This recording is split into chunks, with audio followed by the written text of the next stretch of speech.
This episode is sponsored by JDAQA Software Testing, your scalable solution for manual, automated, security, and performance testing. Check us out at jdaqa.com. And with that, let's get on with the show.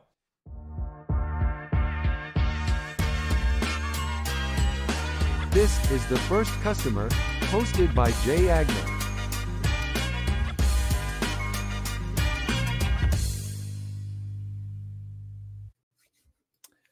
Hi, everyone. Welcome to the First Customer Podcast. My name is Jay Agner. Today, I am lucky enough to be joined by somebody I've been following for a while, Ted Mann. He is the CEO and co-founder of CollX, which is a very cool card collecting platform. I guess, is that what you call it, Ted? Yeah, I think I like it. Let's go with it. Maybe we've graduated to the platform status. It feels like a platform. And I was telling Ted, my son is a user of the platform. I can't believe this didn't exist already. Did this exist in other forms before you guys started this? Yeah, so it all started with my son, Charlie, who's now 12, but, similar age to your son. And, it started with his obsession with Pokémon cards, which kind of grew out of the pandemic.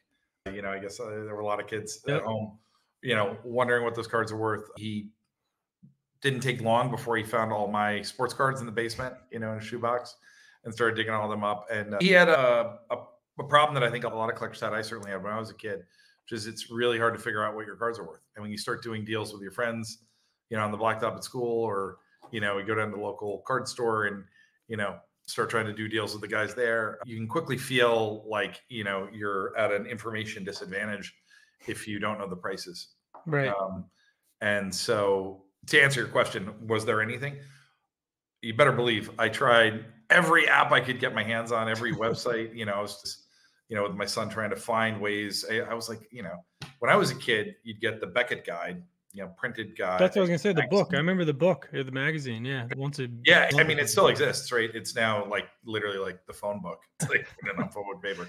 Right. I actually tried buying my son one of those, and that didn't last very long. No, he didn't like that. No, it probably is printed on phone book paper since they don't really print those anymore. It's such a cool concept. I think just because it's based around a fun thing, right? Like so many businesses are based around stuff that's not fun. My wife's a nurse, and that's the least fun thing on earth is being, healthcare. No, thank you. But you found something very. My wife's a doctor. Fun. What is it about? Business. The medical practice pairing up with us.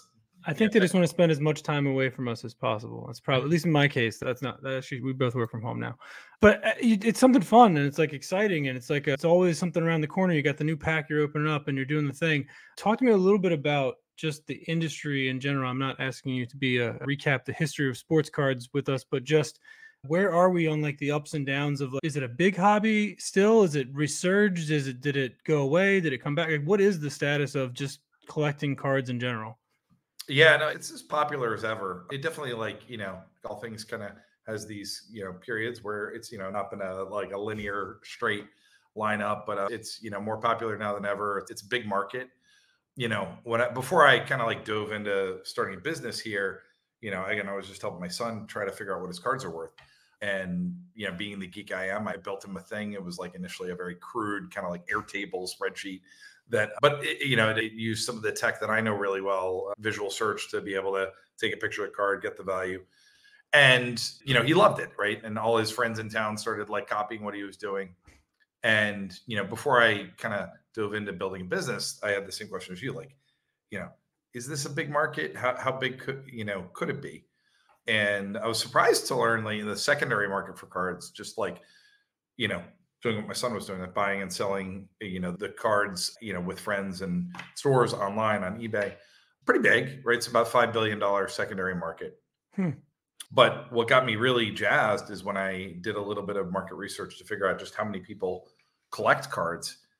I realized it's a huge number. It's about 85 million American adults that consider themselves trading card collectors. It's bigger than just about any other collectible market. And, I thought that was really interesting. And I thought it was also interesting that a very small percentage of those people that own cards have ever participated in the hobby in a meaningful way, ever bought or sold cards or graded them or done any of these other things that are now pretty integral to what it means to be a card collector in this day and age.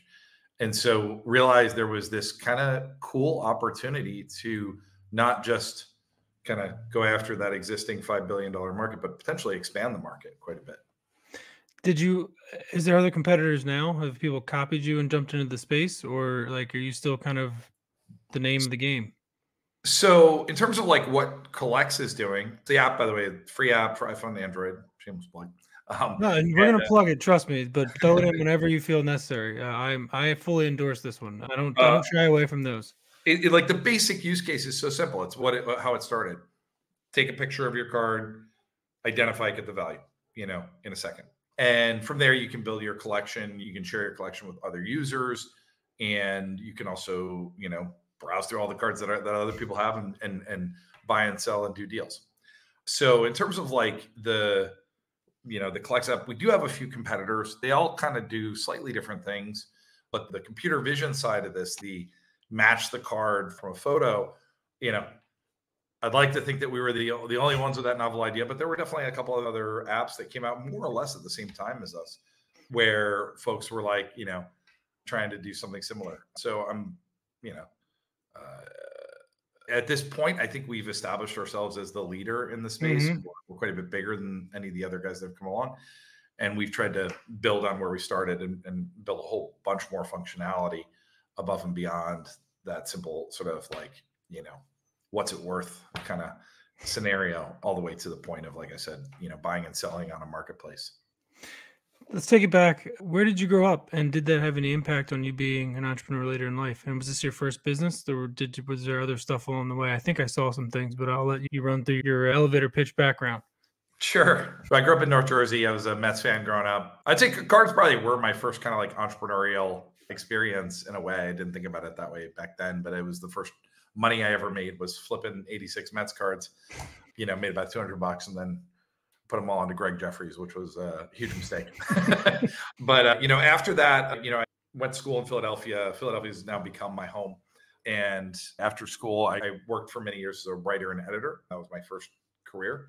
And when I was working in the news industry, gradually started to work on more and more technology efforts, built a few kind of, startups within the larger news organizations. And that's kind of how I first scratched that itch, and eventually left the company I was with at the time was Gannett, left Gannett to found my first startup, which was a mobile coupon app called SnipSnap. And it's going to sound very familiar to CollX. I mean, it was basically the idea there was you could take a picture of any physical coupon and turn it into a mobile coupon. And so this is, about 12 years ago. So it was actually like, mobile coupons weren't really a thing yet. Right. So in a way, we kind of helped pioneer that by digitizing these, physical coupons into digital form. So I guess is a little bit of a common thread through my startups is using visual search. Camera tech. Yeah, that's cool. That's a cool line through the middle. And so when did you start CollX? Yes, I did. Well, I'll go back to SnipSnap. Yeah.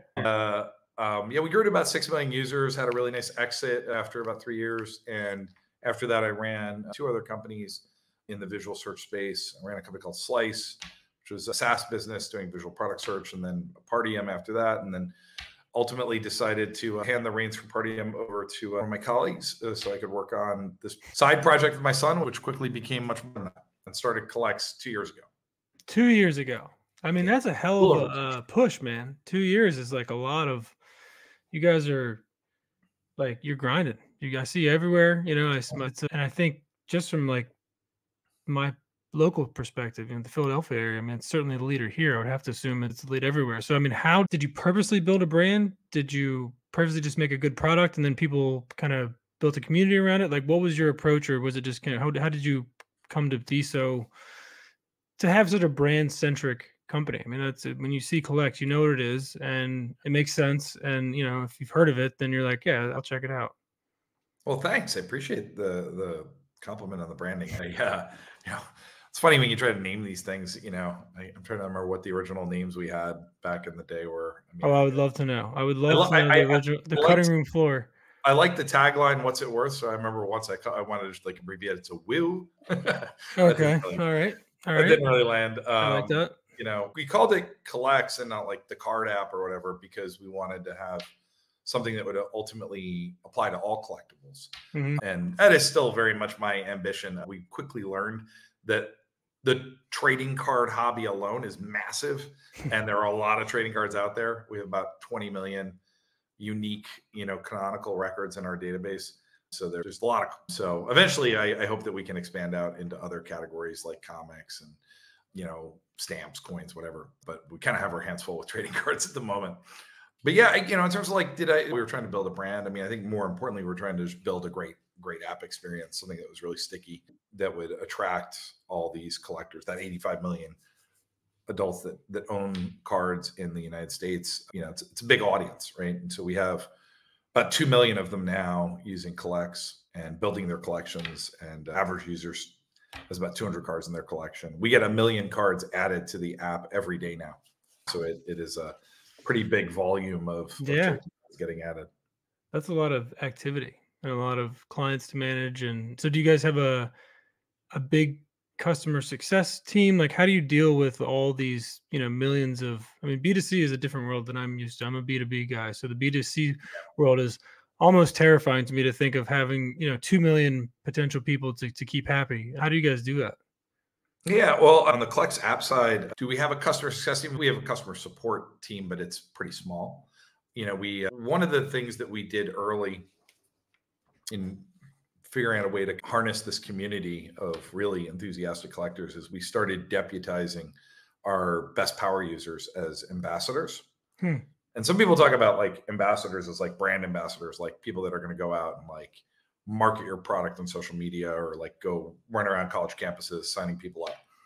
We took a slightly different approach to the ambassador program, where we really tried to find users who could help coach other users into how to buy, how to sell, how to do deals on the platform.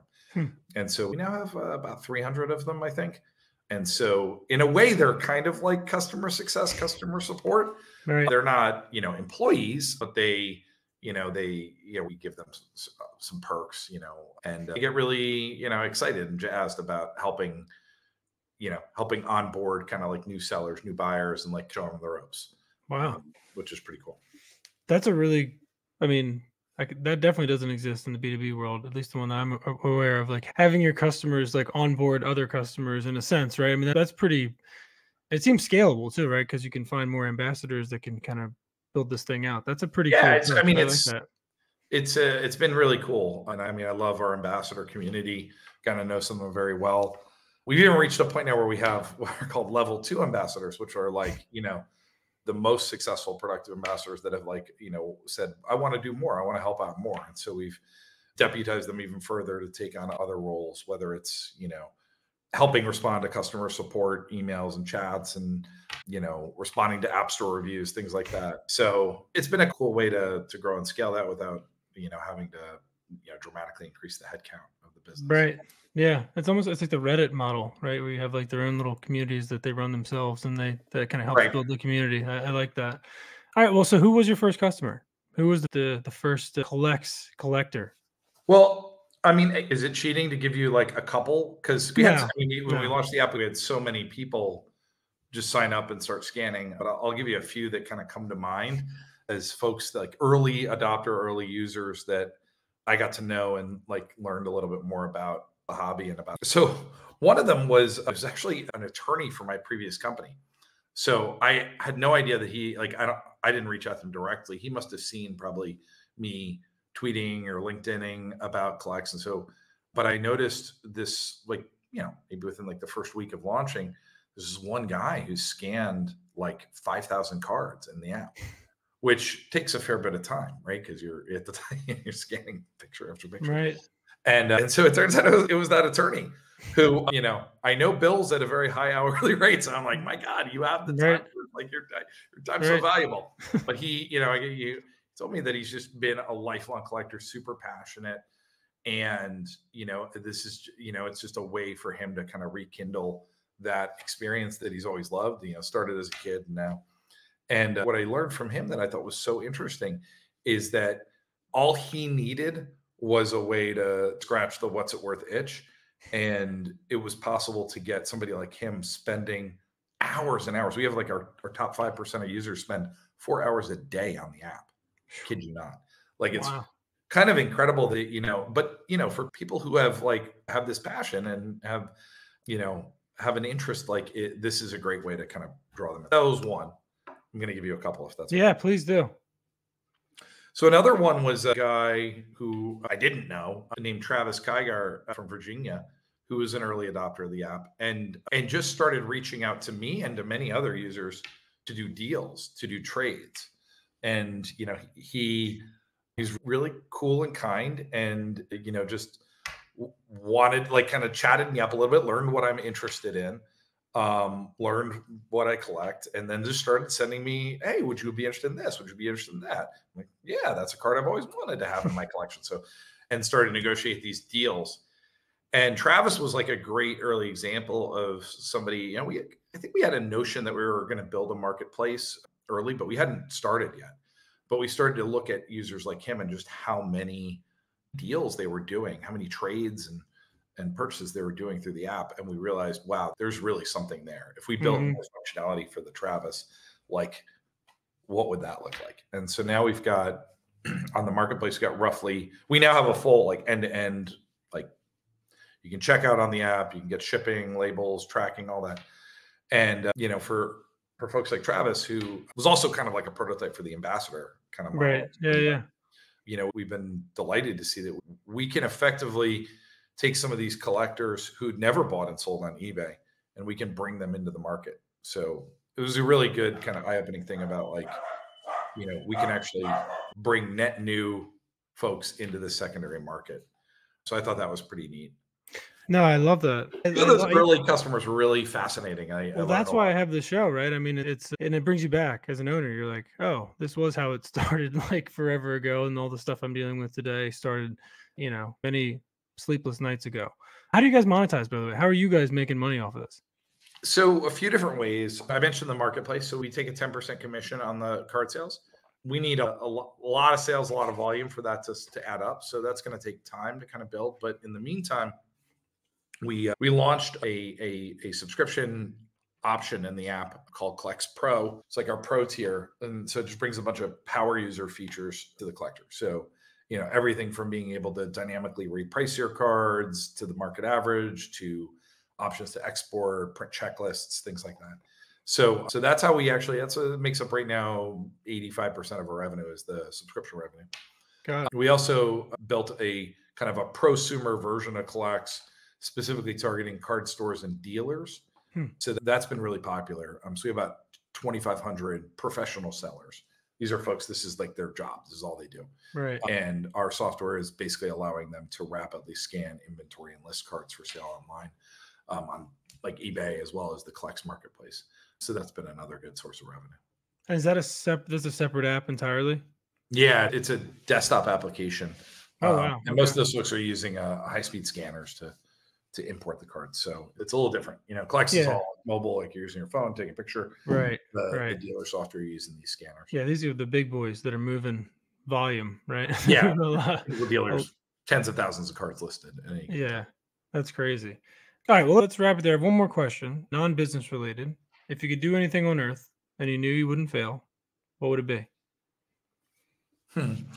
Well, I mentioned I started as a writer and editor. I feel like, when I hang up my spurs as an entrepreneur, I feel like I'd like to get back to writing. I don't know if I've got any fiction books in me, but I'd love to write some nonfiction books. Probably got some good stories to tell from. I was going to say, you're going to have a story from this, buddy. I'm sure you've already, it sounds like you're on your way. I like that answer. Going back to the old passion. All right. If people want to find you, Ted, to reach out specifically about stuff you heard today, where can they reach you? Yeah, well, definitely download the CollX app. You can follow me. I'm just at Ted on the CollX app.